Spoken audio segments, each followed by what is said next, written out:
Good afternoon. You're listening to Ken Hudnall. This is the Ken Hudnall Show. Coming to you from our studios right here in exciting El Paso, Texas. Gateway to the Old West and the most haunted city in the country. Well, today's July the 16th, 197th day of the year. Just 168 days remain to the year's over with. Holidays, observances. Fresh Spinach Day. Make Papa happy. National Hot Dog Day. World Snake Day. If you got a pet snake, give him a little extra love and pampering. Put him in a car and take him down to McDonald's. National Cherry Day.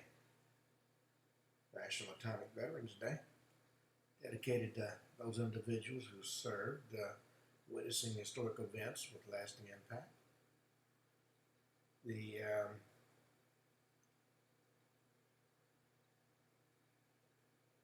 The Glioblastoma Awareness Day raises awareness for a formidable adversary. Guinea Pig Appreciation Day, National Corn Fritters Day, National Personal Chef Day, Rural Transit Day, National Wedding Invitation Day, National DRESS Syndrome Day. It's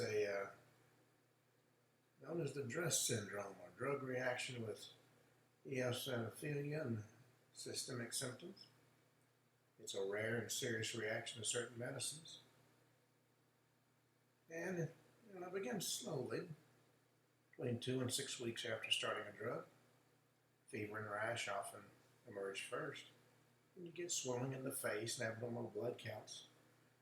Then internal organs like the liver, the kidney, the lungs, the heart, or thyroid can be affected. This delayed reaction makes it hard to connect symptoms to the medicine. Over 50 drugs, such as some antibiotics and anticonvulsants, can trigger it. The treatment usually calls for, of course, stopping the medication and having close medical care. But this day brings it to the national forefront, so to speak. Artificial Intelligence Appreciation Day. Take Your Poet to Work Day. Our Lady of Mount Carmel. Drina Regatta. Fiesta de la Tirana. Galway International Arts Festival. An Irish celebration. Tour de France, which goes on to the 27th. Famous people born on this day: Will Ferrell and Corey Feldman. It's also the day that the Apollo 11 space flight began. It was from July 16th to July 24th, 1969. It was launched by NASA. Marked the first time that humans landed on the moon. And in spite of rumors to the contrary, they were not greeted by the man in the moon. Now, let's see what we got in the news today.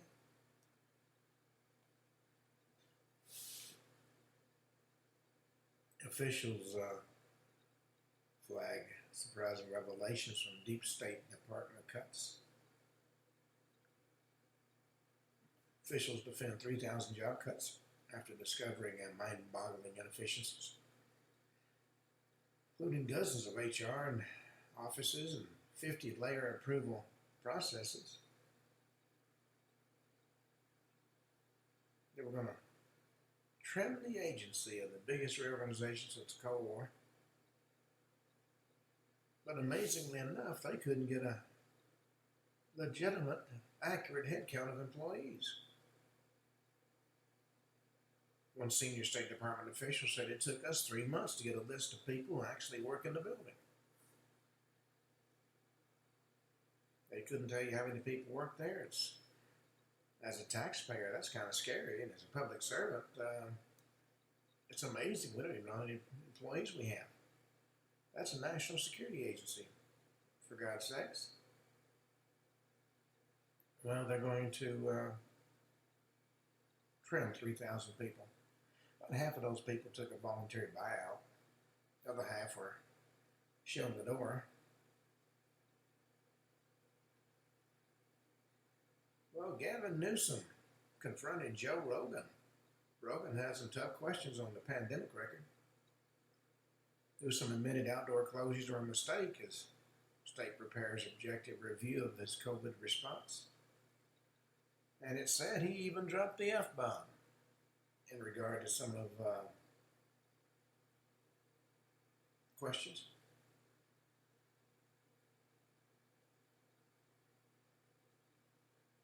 Late Congressman's daughter won the Arizona primary as David Hogg's back young progressive fell short.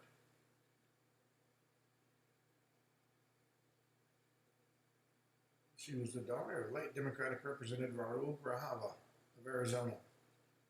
She's taken a big step forward, succeeding her father in Congress.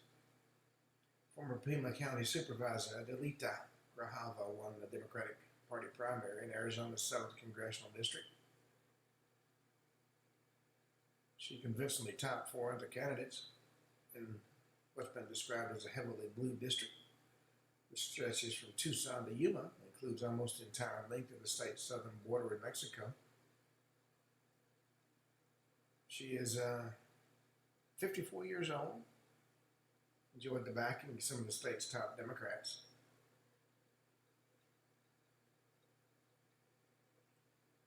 Well, AOC.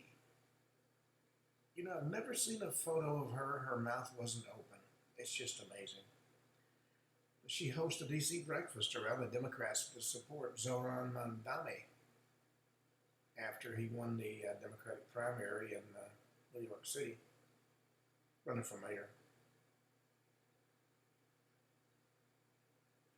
Retailers have been caught red-handed using Trump's tariffs as a cover for higher prices.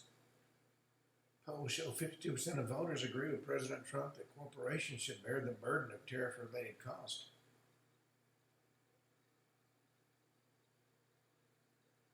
Now, tariffs are a strategic tool. The Trump administration's always been clear about that. They're designed to level the playing field, incentivize domestic production, counter predatory trade practices, especially from the Chinese Communist Party, and put America first. But a lot of corporations are using tariffs as a convenient scapegoat so they can raise prices across the board, even on products not impacted by the tariffs.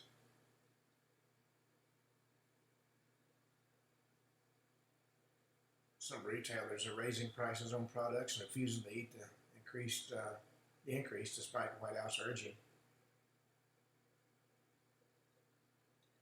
Well, in regard to the Brian Kohlberger case, there's a mystery player involved called Papa Roger, who seemed to know more about the case than he should. A Colorado dentist murder trial paints dueling portraits of wife in a troubled marriage. Attorneys claim the victim, Angela Craig, was emotionally manipulative. She was doing the manipulating. The prosecutor tried to paint the Colorado dentist as a calculated killer who poisoned his wife to pursue a new romantic life. The defense took a different route, of course, by portraying his wife for 23 years as emotionally manipulative and mentally unstable. Dr. James Tolliver Craig, 47 years old, is charged with first-degree murder in the March 2023 death of his wife, 43-year-old mother of 6. Cause of death was determined to be lethal doses of cyanide and tetrahydrozoline. They had a somewhat rocky 23-year-long marriage.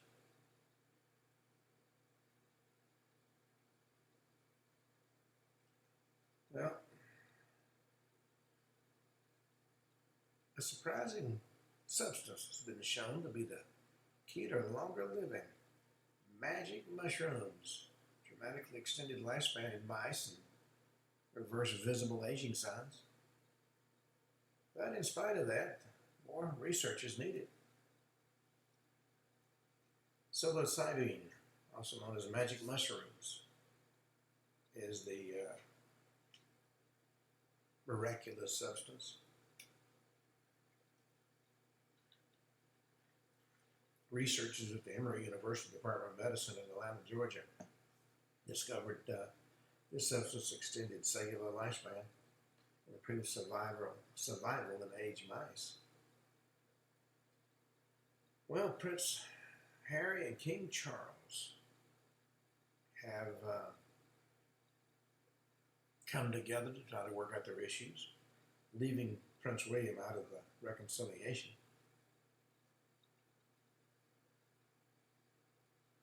Well, PGA Tour is set to return to a Trump-owned staple, the Trump Doral. Last hosted a PGA event in 2016. But they're going to do it again.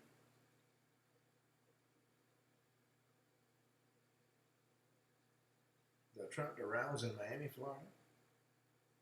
And the event's going to take place April 27th to May 3rd, May 26th. It's going to be a signature event.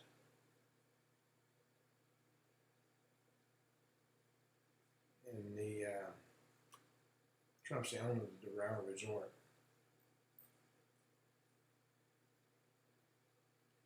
Well, Santa Monica business owners offering one-way flights to get homeless out of California. According to property owner John L.E., cities and counties are desperate for fixes right now, spending way too much money with no results. So a Santa Monica business owner launched a grassroots initiative to address California's growing homeless situation. They're stepping in where he says city and county of Los Angeles have failed. About 3 weeks ago, Santa Monica property owner John Lee and fellow business owners in Santa Monica came up with a plan to help reduce homelessness on their streets. A targeted and voluntary family reunification program. They want to assist people who've been homeless for less than a year and actively seeking help to reunite with their loved ones in their own hometowns, where they're more likely to get the support they need to succeed.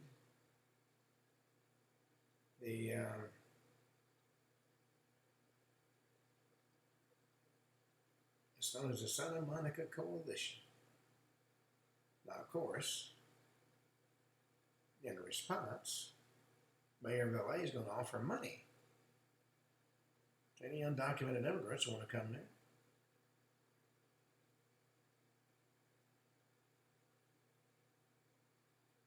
Well, the Senate GOP has cleared a second hurdle of the night, teeing up Trump's clawback bill for an hours-long debate. They're trying to balance fiscal responsibility and international health commitments.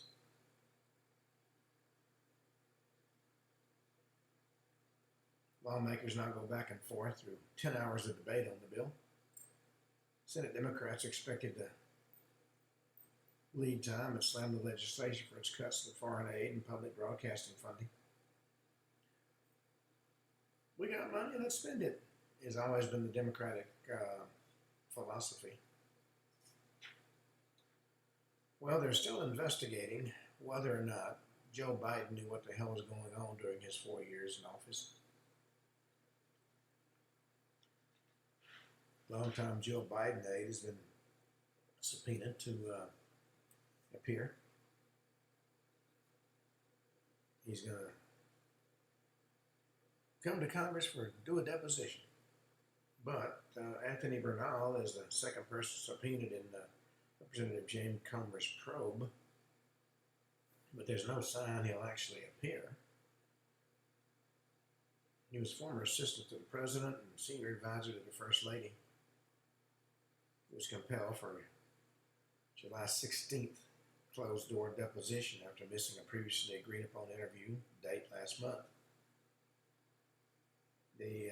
subpoena letter sent to him said the committee seeks information about your assessment of and relationship with former President Biden to explore whether the time has come for Congress to revisit potential legislation to address the oversight of the President's fitness to serve pursuant to its authority under Section 4 of the 25th Amendment. Well, that deposition is moving forward today. It's not guaranteed he's going to show up until he's seen in the building. Comer's a Republican from Kentucky is investigating allegations that Biden's former top White House aides covered up signs of his mental and physical decline while in office. Whether any executive actions were commissioned through auto panel without the president's knowledge.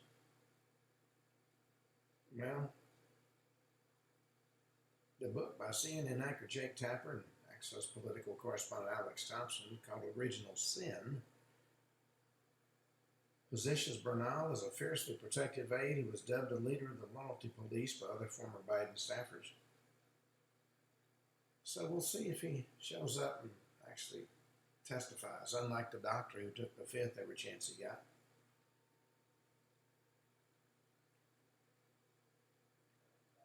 Well, Disney's fastest thrill ride has returned with an exciting new look that has pass holders racing for spots. The virtual queue fills quickly as annual pass holders get first access to Epcot's upgraded attractions.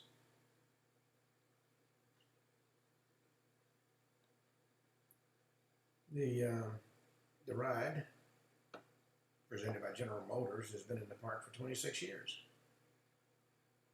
And those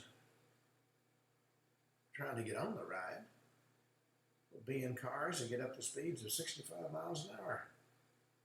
The attraction lasts over 5 minutes and Walt Disney World Resort's fastest ride. The newest test track takes guests on a high-speed journey to the past, present, and future of mobility.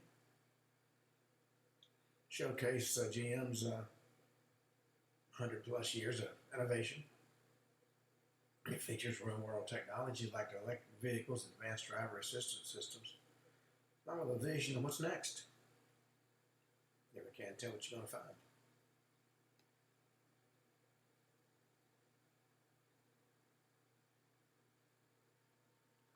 Well, Kai Trump, Trump's granddaughter, is coming into her own. She made a heartfelt RNC speech that unexpectedly launched her successful content creator journey on the internet. She now has over 6 million followers across social media platforms while she pursues her golf goal. Nobody knew when she took the stage at the Republican National Convention in Milwaukee last July what would happen. She spoke from the heart about her grandfather, then former President Donald Trump, who survived an assassination attempt earlier that month. What she didn't expect, what nobody expected, was her social media platform to explode as a result of her speech, which of course made her content creator dream blossom. And the fact that she's easy on the eyes did not hurt.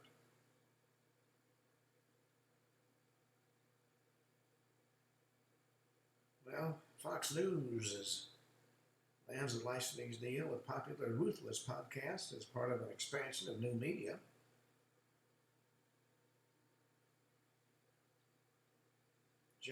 Josh Holmes, Michael Duncan, and John Ashbrook host a variety program. Well, they talk about all kinds of off-the-wall things. The Fox News media ecosystem that they've built over the past 7 years continues to thrive and set new records. And the Ruthless deal is a natural extension of that brand as audiences reshape how they consume quality content.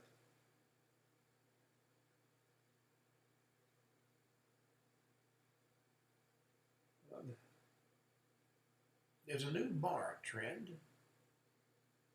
Bartenders send strong but silent messages to drunk patrons that it's time toddle off home. These business card size notes allow staff to cut off customers without publicly embarrassing them.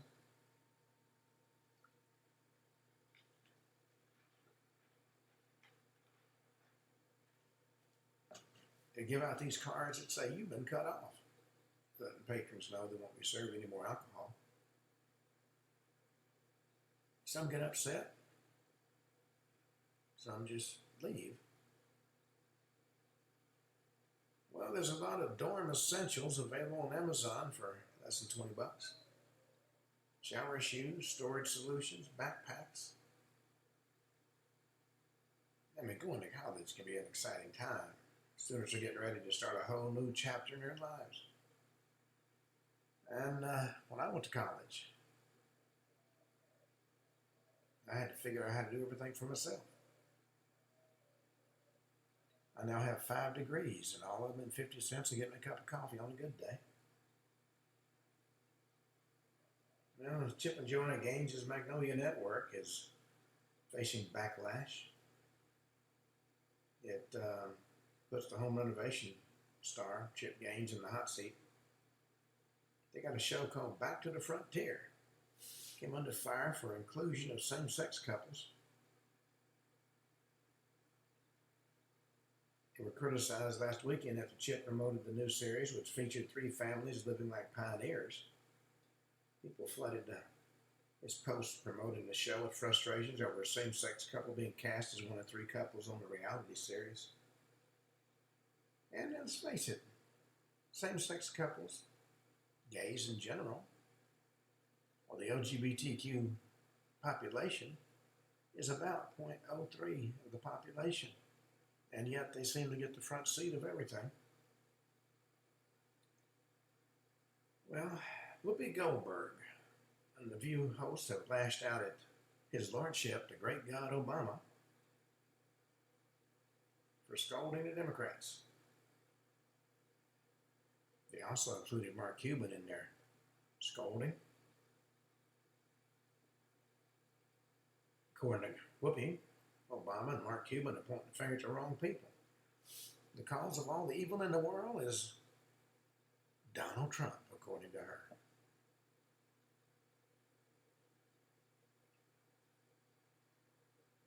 Customs officials were stunned when they discovered, this was German customs officials, by the way, they seized a shipment of international sponge cakes and found 1,500 tarantulas inside. These were young spiders hidden in a package that came from Vietnam. Wouldn't that make your day, opening a package and finding 1,500 tarantulas? We came home and found one hanging on our ceiling in our den, the size of a dinner plate. It come in through the doggy door. Both dogs were sitting and staring up at it. Well, the Benjamin Song has been captured. He's an anti-ICE suspect, captured after a major Texas manhunt. Faces attempted murder charges after a local police officer was shot in the neck. He was captured by the FBI in Dallas Tuesday afternoon for his alleged role in an anti-ICE Texas attack on Independence Day. He was previously sued over his alleged involvement in an Antifa protester that resulted in assault charges in 2023. 32 years old, targeted for attacking ICE agents. The police officer that was shot is expected to recover. A $25,000 reward had been offered for information leading to his arrest and capture. Somebody got a nice unexpected payday.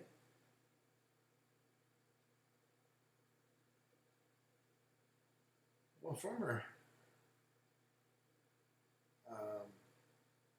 NBC host Chuck Todd rips the Democrats for struggling with men, suggests male success often seen as gender advantage, and he claims that the party's messaging makes men feel like the enemy while Trump appeals to male voters. Iceland's volcano has erupted, forcing tourists to evacuate a famous geothermal spa.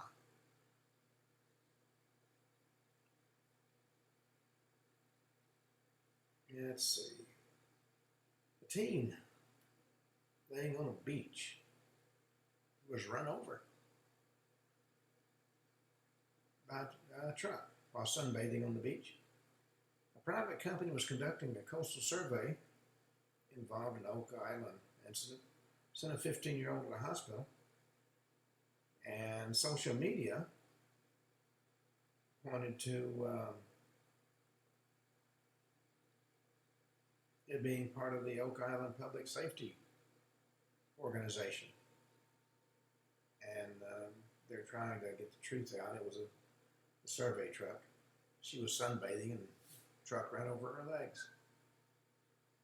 That's a interesting way to end your sunbathing. Alrighty. Well, let's see what else we got in little known government programs. I'm getting some interesting feedback from people who are suggesting programs for me to research and talk about.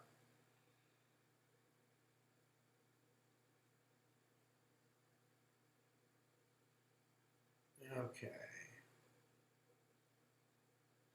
Let's talk about the Tamanraset Basin aquifer, one of the largest hidden freshwater reserves on the planet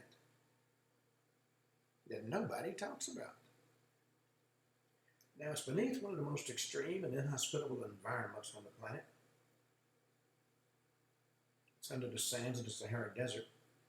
It spans several North African nations, and it's known as the Tamanraset Basin, a massive fossil aquifer holding one of the largest underground freshwater reserves in the world. It's been known in geologic circles since the 1980s. The full extent of it wasn't understood until satellite radar mapping began in the 1990s and 2000s, when NASA and International Hydrological Surveys confirmed the unbelievable size of this underground lake system. But despite its importance, it's rarely mentioned in mainstream media, textbooks, or public water policy discussions. And most curiously, its usage and access remains tightly controlled, not just by regional governments, but by international partnerships and private industry and strategic military interests. Now, it's a non-renewable fossil water reserve. The water it contains was trapped underground tens of thousands of years ago during the wetter climate period. It covers an area stretching across southern Algeria, Libya, Niger, Mali, and Chad, with depths estimating to be hundreds of meters below the surface. Hydrologists believe it holds hundreds of billions of cubic meters of fresh water. That's enough water to supply entire nations for decades, maybe even centuries. It remains largely untapped and highly restricted.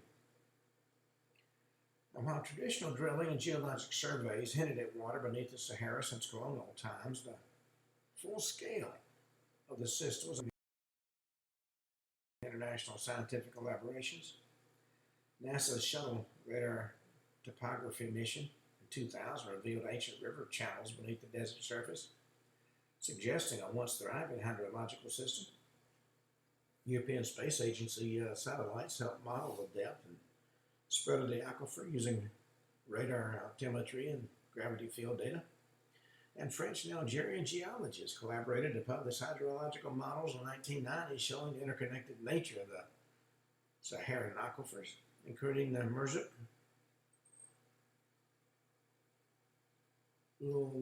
Lameden, and Tamanraset basins. These maps were quietly shared in water government circles, but never widely publicized. Despite the potential to reshape the future of water security in Africa, the basin has never been developed at scale. There are a number of reasons for that, of course. Geopolitical factors, restricted others. Nations that have faced instability, weak infrastructure, and outside interference. Then there's the environmental risk. Extracting fossil water is non-renewable. Once it's gone, it's gone. Fear that overuse would permanently damage the subterranean structure, much like what's happening in parts of the Ogallala Aquifer in the U.S. Then there's strategic interest, of course. Water reserve is a growing interest of foreign powers and corporations, including China, France, and the multinational agricultural companies. Negotiations and rights are often done behind closed doors with few transparency requirements. And then let's face it, there's the military angle. Large portions of the Sahara under military control, used for weapons testing and drone surveillance and anti-terror operations. This has made scientific field access difficult.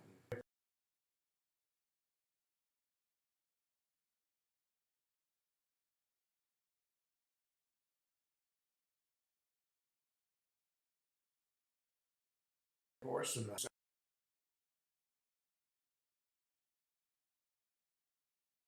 Sahel, or the OSS, very few have ever made it to public discourse, even fewer to the press. 2013, the OSS quietly published an assessment noting that the Tamanraset Basin was a strategic water source that should be developed cautiously due to transboundary government risk. Almost no major outlet reported on the document. Now, in an age of accelerating climate change, rising droughts, and water wars, this aquifer could one day become the center of geopolitical tension. Its concealment, whether by oversight or by intent, means that millions remain unaware that a vast solution to the Saharan water scarcity is just beneath their feet. Some experts believe that future conflicts might be fought over water more than oil. If that's true, the Tamanraset Basin might one day move from a geological footnote to the center of global attention. For more evidence about it, go to NASA's SRTM topographic data from 2000 to 2003, UNESCO water security reports, OSS reports on transboundary aquifer management. From the Journal of Arid Environments, there's an article, Fossil Water and Future Tensions in North Africa, from 2008. Interviews with hydrologists from the University of Algiers and University of Bamako. Ground-penetrating radar surveys and satellite imaging archives. This could become a very important water source. Well, this next story is a little bit disturbing. It has echoes of dehumanization.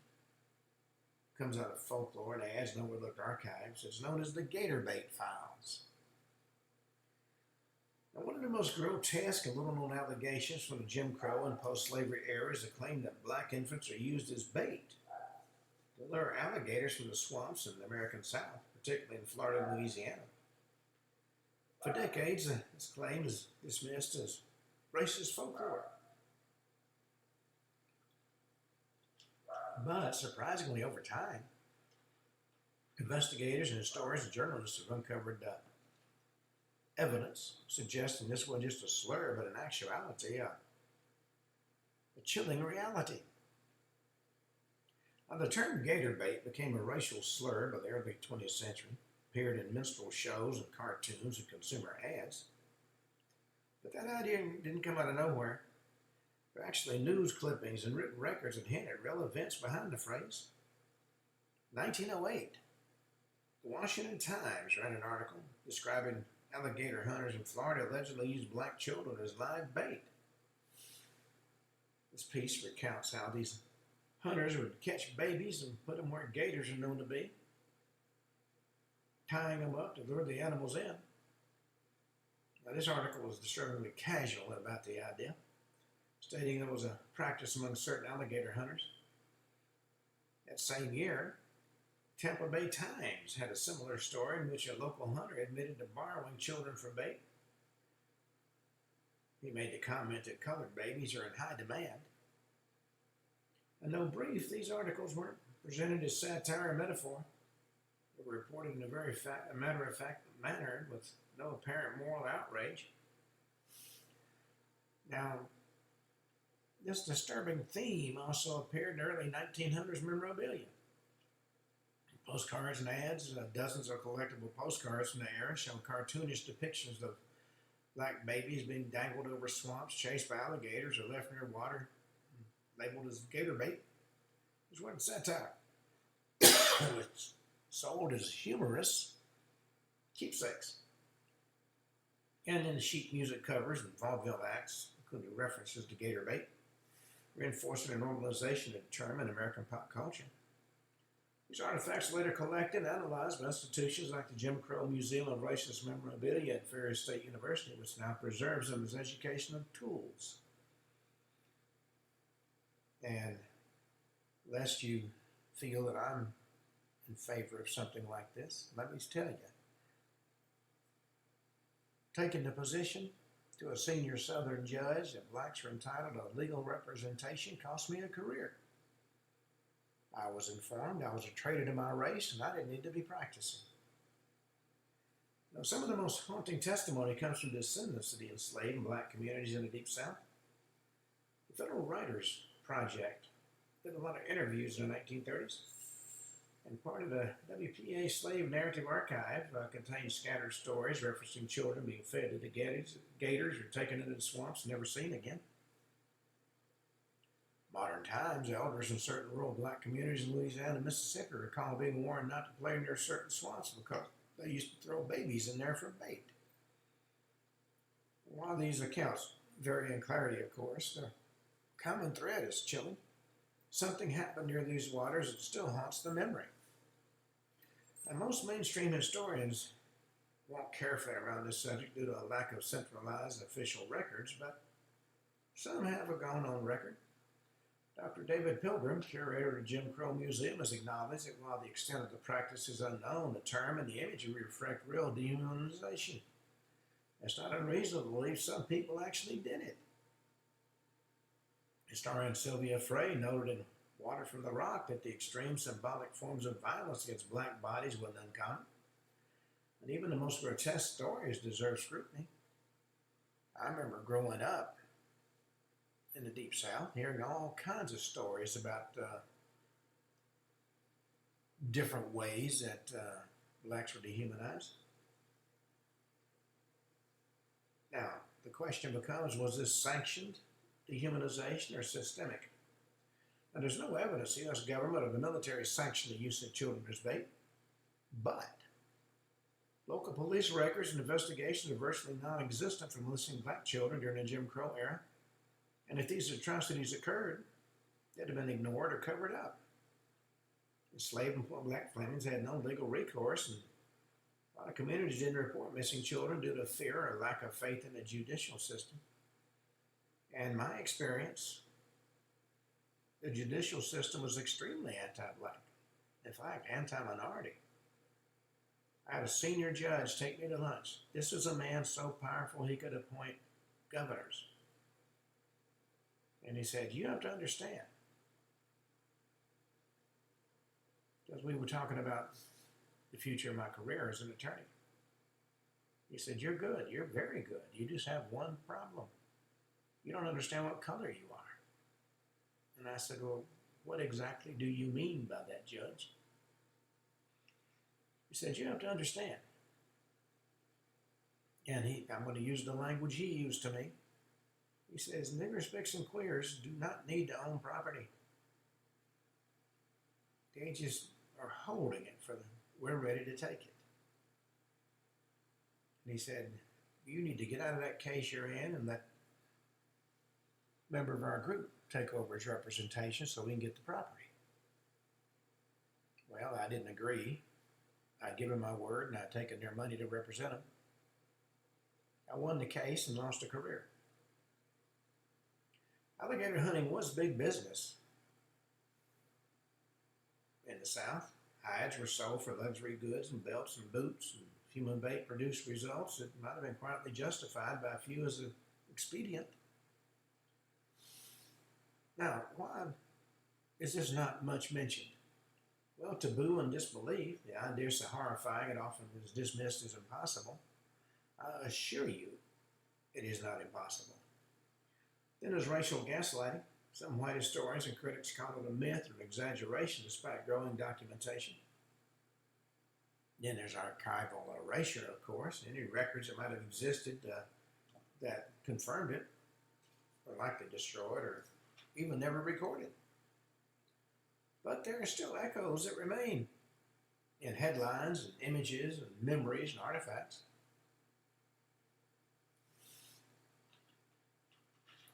The Gator bait stories aren't folklore in the innocent sense. They're historical smoke, so to speak, that points to fire.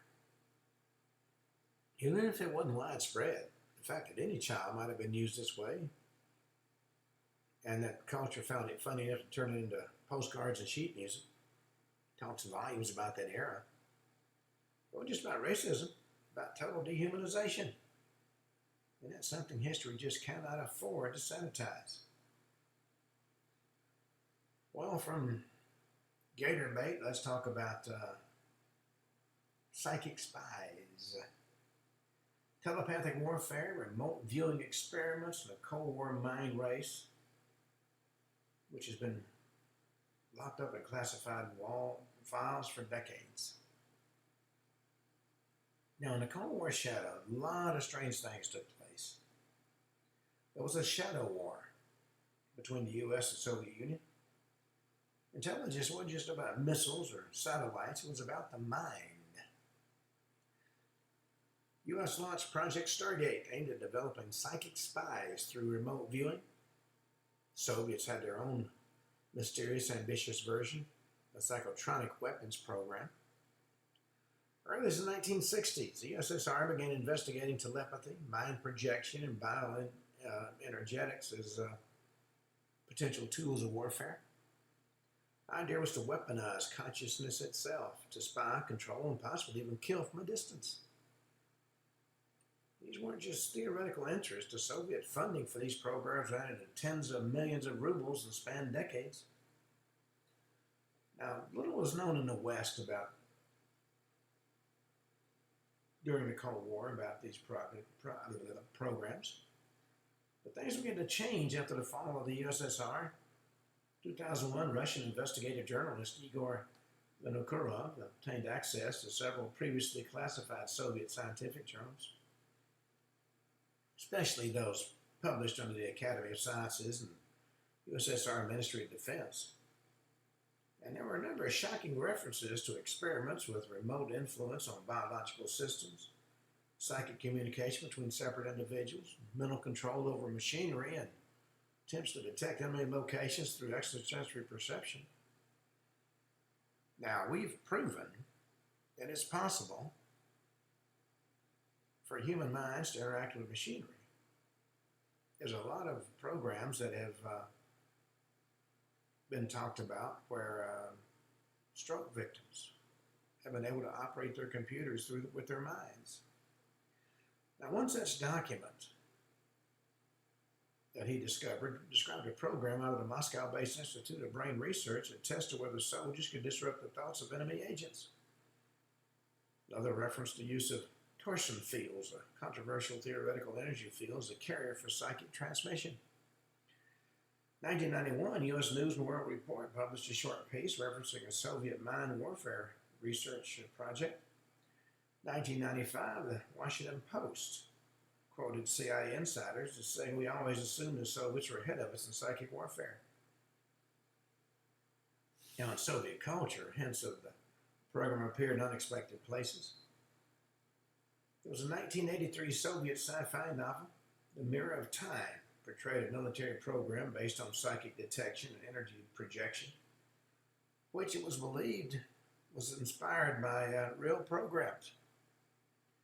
Soviet parapsychologists such as Vladimir Bekhterev and Leonid Vasiliev had published limited studies on hypnotic suggestions and telepathic experiments between humans, some of which were later cited by Western researchers. There was a televised interview in 1990 with former Soviet Colonel Nikolai Sham, who confirmed that experiments to read minds and disable enemies mentally were indeed attempted. After the fall of the Soviet Union, a number of individuals connected to these programs came forward. Dr. Viktor Ilyushin, biophysicist at Kazakhstan State University, claimed the Soviets are using bioplasmic energy and humans could emit fields strong enough to disrupt electronics or human tissues. Boris Radikov, a former KGB general, claimed in a 2006 interview he had used psychic means to access the thoughts of foreign leaders, and the KGB invested heavily in these techniques. 1992, U.S. Army Colonel John Alexander publicly stated the Soviets were serious. They were doing things with psychic research we only imagined. Well, most Western scholars have treated the Soviet program with some caution, but some, like Dr. Jeffrey Kripal of Rice University, note that even if results were inconsistent, the sheer amount of funding and secrecy tells us that USSR took these programs seriously. Others, like Dr. Paul Smith, a former Stargate viewer himself, argued that declassified Soviet journals show parallel tracks between U.S. and psychic research and USSR psychic research that warrant deeper investigation. And a 2006 analysis in the Journal of Military Ethics concluded that while results were inconclusive, the programs represented a sincere state-funded effort to explore consciousness as a tool of warfare. Now, this wasn't fringe science by any means or rogue experiments. It was officially backed by military and academic institutions. Soviet Academy of Sciences oversaw part of the program. Military Unit 10003, established in the 1980s, was reportedly dedicated to psychotronic weaponry and information warfare. Files confirmed that top Soviet brass, including the KGB and GRU leaders, attended briefings on the outcomes of psychic experiments. And it still remains mostly hidden. Several reasons for that. Cold War secrecy is one. Much of the research is locked behind military intelligence classifications. Then, of course, there's the fear of scientific ridicule. Once the Soviet Union collapsed, a lot of scientists distanced themselves from parapsychology to preserve their careers. And a lot of documents were destroyed. Some original research centers were shuttered and their records purged in the post-Soviet chaos. And then, let's face it, there's the Western disbelief. U.S. officials have long dismissed Soviet mind experiments, partly to downplay their own failed psychic programs. We had a program called Stargate. I talked to some people who were involved in it, and they achieved some things that were unbelievable, but it couldn't be routinely replicated. And that's the reason that a lot of it was downplayed. No, the idea of psychic spies and telepathic warfare sounds like something out of a movie, but the reality is more unsettling. Two global superpowers locked in a decades-long shadow war poured time and money into trying to weaponize the human mind. Now, we'll probably never know the full extent of what the Soviet Union uncovered. A lot of their files were classified or lost or destroyed. What has emerged is enough to challenge our assumptions and force us to ask how far governments will go to control not just what we do, but what we think. Well, there's a lot of unbelievable information that has come out of some of the declassified programs. Now let's talk about a pre-World War II UFO crash. Witnesses were silenced. Artifacts vanished. This was a potential extraterrestrial encounter that was actually erased by a war and hidden by the superpowers. It was in the Nysa Space Object Archives. Came from Poland, 1938. In the quiet countryside near Nysa, Poland, in the spring of 38, a strange incident occurred, one that local legends would whisper about for decades. Long before the more famous Roswell event took place, or modern-day UFO sightings, residents reported a bright object streaking across the sky before it crashed just outside of town. Several written records unearthed in the 1990s from local parish university archives described the aftermath of the crash. Farmers and students and clergy described a glowing metallic structure, half buried in a field, and strange scorch marks on the ground. According to some accounts, it hung quietly and gave off a mild electric charge when anybody approached it. Before any scientific study could be completed or even published, history took a brutal turn. Germans occupied Poland which began in 1939. As the Nazis swept through the region, they quickly took an interest in this strange crash site. According to recovered municipal documents and oral testimonies, Gestapo agents cordoned off the area. Locals who witnessed the event were either interrogated, relocated, or disappeared. The object itself, allegedly removed with difficulty, was placed under heavy guard and transferred to an unknown location. It was believed to be taken to one of the Antonarby facilities. That was, of course, a Nazi research division focused on occult and esoteric artifacts. One Polish university physicist, Professor Jan Rysbowski, reportedly attempted to publish a short paper on anomalous magnetic activity near Nysa, but was later arrested by German authorities and his manuscript vanished. Family reported he had taken notes and sketches, but all that was destroyed during a house raid in 1941. 1955, during Poland's Reconstruction era, a team from the University of Warsaw returned to the Nysa site, claiming to conduct routine geological surveys. But archival correspondence reveals they were looking for something specific. They unearthed several strange, dense, metallic fragments buried deep beneath the soil, some reportedly emitting a low level of radiation possessing a composition not native to the region. But before these fragments could be fully analyzed, Soviet military officers arrived unannounced. Under orders from Moscow, they confiscated all the findings, the field notes, and physical samples. Scientists were threatened with criminal charges if they dared to speak about what had happened. Their silence was documented in sealed university memos discovered decades later by Polish historian Dr. Tomasz Gorski. And although no photographs from 1938 have survived or been released, the incident left behind other subtle footprints. Sketches recovered from the margins of a destroyed notebook show a dome-like structure with rigid edges, often compared to early saucer designs later popularized in UFO culture. The 1979 Polish documentary about the region's World War II history, an unnamed villager referenced a metal angel that fell before the war, believed to be a veiled reference to the event. There were a number of folk tales and local myths from the Nysa area that referenced the fire sky egg, soldiers buried and other soldiers took. And though hard evidence remains elusive, several post-war oral accounts give consistent descriptions. Former farmer's son interviewed in the 1980s recalled his father saw a shiny bowl the size of a hay cart in a field. An elderly woman from Nysa in a 2003 taped interview claimed that her uncle was taken away for talking too much about the object. Soviet defectors in the 1990s reportedly spoke about a Polish relic stored at a secure lab in Kazakhstan, suspected to be from the Nysa incident. Because so much of the documentation was destroyed or disappeared, most mainstream historians have avoided talking about this story.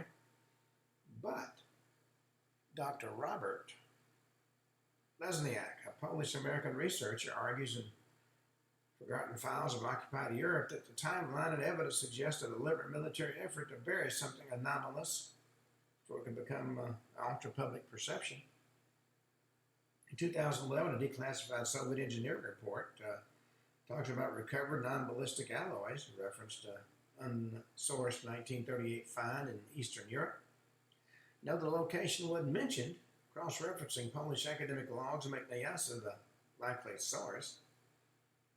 Analysts in the UFO community consider this one of the earliest known government-interrupted crash recoveries, predating Roswell by almost 10 years. Now, was this sanctioned or systemic? It appears the Nazi regime took control of the object under secrecy, but it's not clear if it was for science, weaponization, or suppression. Science later classified the event under their broader post-war artifact recovery and weapons intelligence programs, including those focused on foreign technology exploitation. Polish academics were warned and intimidated into silence under both occupations.